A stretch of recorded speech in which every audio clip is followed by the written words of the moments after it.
Allahumma aslih ummata Muhammadin sallallahu alaihi wasallam wa farrij an ummati Muhammadin sallallahu alaihi wasallam warham ummata Muhammadin sallallahu alaihi wasallam وانشر واحفظ وأيد نهضة الوطن في العالمين بحق محمد صلى الله عليه وسلم. أما بعد قال الإمام المؤلف رحمه الله تعالى ونفعنا بعلومه في الدارين آمين. Orang-orang yang sudah mati yang sebenarnya pindah alam itu dari alam dunia menjadi alam barzakh, mereka itu adalah merasakan dan mereka mendengar apa yang dikatakan, apa yang dibacakan, apa yang diniatkan. Mereka merasakan dan apa yang dikatakan kepadanya seperti salam atau bacaan-bacaan peringatan-peringatan, khususnya kalau yang paling populer yaitu talqin. Demikian pula apapun yang didoakan, yang dibacakan oleh keluarga khususnya yang berkaitan dengan mereka, maka mereka itu menerima dan mendengarnya. Semuanya itu adalah tidak ada lain karena itu adalah kehendak Allah Subhanahu wa taala, berkaitan dengan kehendak dan kekuasaan Allah Subhanahu wa taala. Tidak bisa berkaitan dengan kehendak dan kemauan kita manusia. Kita tidak akan mungkin bisa apapun dalam masalah apapun kecuali hanya dengan kehendak Allah. Oleh karena itu ada pertanyaan, apakah orang-orang yang sudah meninggal dunia itu bisa merasakan? Juga apakah bisa mendengar seperti yang dinasihati, yang disampaikan, yang dipesan kepadanya? Mayub alu, apa yang dilakukan pada mereka, untuk mereka. Wa yuqalu, apa yang dikatakan, seperti halnya di dalam hadis kan dinyatakan misalnya orang yang ziarah ke kubur itu apabila lewat di kubur lalu salam, kan kita disunatkan untuk mengatakan assalamualaikum ahlad diyar minal mu'minin. Misalnya itu secara umum kalau kita lewat di kubur umum. Ya, kalau kita niatkan kepada yang khusus, ya tentunya lebih khusus lagi dengan menyebut nama. Ya, itu bagaimana itu? Apakah mereka itu rasakan, tahu dirinya disalami, tahu dirinya dihadiahkan, mereka dapat atau bagaimana? Wa yasma'un, dan mereka dengar. Ma yuf'alu, apa yang dilakukan untuk mereka. Wa yuqalu indahum, dan apa yang dikatakan di sisi mereka, misalnya di samping kuburnya.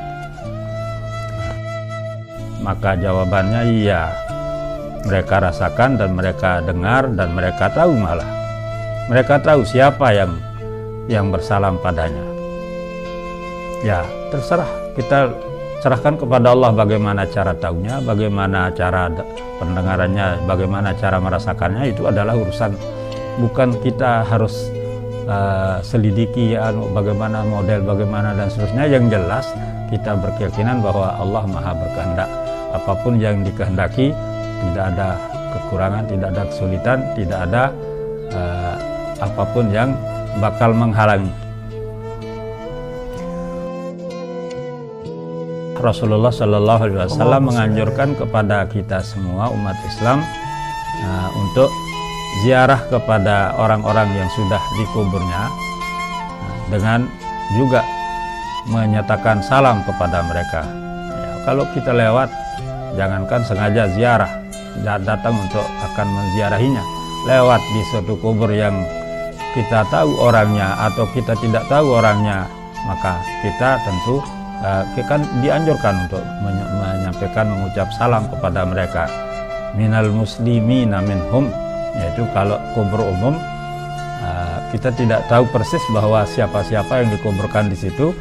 Mungkin ada orang yang non muslim atau bagaimana, orang yang musyrik malah. Maka yang kita salami itu adalah yang muslim dari mereka. Maka itulah adab yang kita dianjurkan, dituntun oleh Rasulullah SAW. Sekedar lewat saja kita disunatkan untuk ibaratnya melempar ya, melemparkan kebaikan kepada mereka. Jangankan akan sengaja datang, jadi lewat saja kita dituntut untuk memberikan andil kepada mereka, minimal sekedar salam atau bacaan Fatihah. Dan kita jelas Ahlus Sunnah wal Jamaah beriktikad bahwa sampai itu semuanya, baik di kuburnya maupun dari mana saja, di rumah atau dari ladang, baik yang berjarak jauh maupun jarak dekat, semuanya sampai dan tidak ada hal yang menghalanginya apabila Allah Subhanahu wa Ta'ala menghendakinya. Maka dengan adanya dalil dari hadis yang merupakan anjuran tentang hal itu, maka kita berkeyakinan sebagaimana yang dianjurkan oleh Rasulullah SAW, maka terserah itu seperti itu, yaitu yang kita yakinkan yaitu nyampe pertama. Yang kedua malah bukan hanya nyampe, tetapi orangnya adalah tahu dan mendengar. Ya, kita bersalam kepada mereka, kepada orang yang kita tahu, yang kita ziarah itu, khususnya misalnya kita warga Nahdlatul Ulama maupun umat Islam yang sekarang ini, bahkan bukan hanya warga NU, bukan hanya umat Islam yang ada di Sasak, di Lombok, di NTB, tetapi juga sudah meluas, bahkan dari dulu meluas ke luar daerah, bahkan sampai ke dari luar negeri. Oleh karena itu, kita, siapapun di antara kita yang datang berziarah atau lewat seperti tadi, lewat di kubur yang kita tahu, orang yang kita tahu orangnya, isi kuburnya, maka kita sebut namanya, kita tujukan kepadanya secara khusus maupun secara umum, ya itu adalah merupakan anjuran dari Rasulullah Sallallahu Alaihi Wasallam. Dengan sigat khitab, yaitu artinya dengan secara transaksi, komunikasi, dengan secara komunikasi, jadi seolah-olah kita berhadapan secara nyata. Ya, walaupun itu walaupun kan sudah kalau secara dari satu sisi kan mayit yang ditanam, dikubur setelah sekian lama, apalagi sekian tahun, jadi sudah dimakan ulat, sudah bagian tanah, sudah menjadi tanah secara zahirnya. Tetapi Allah Maha Kuasa, Allah Maha Kuasa bisa saja, bagaimana saja yang dikehendaki, itu tidak ada kesulitan. Maka kita tidak harus menyelidiki bagaimana modelnya, bagaimana caranya. Yang jelas kita berkeyakinan semuanya sampai, berguna, dan bahkan diketahui oleh sahibul maqam, sahibul kubur.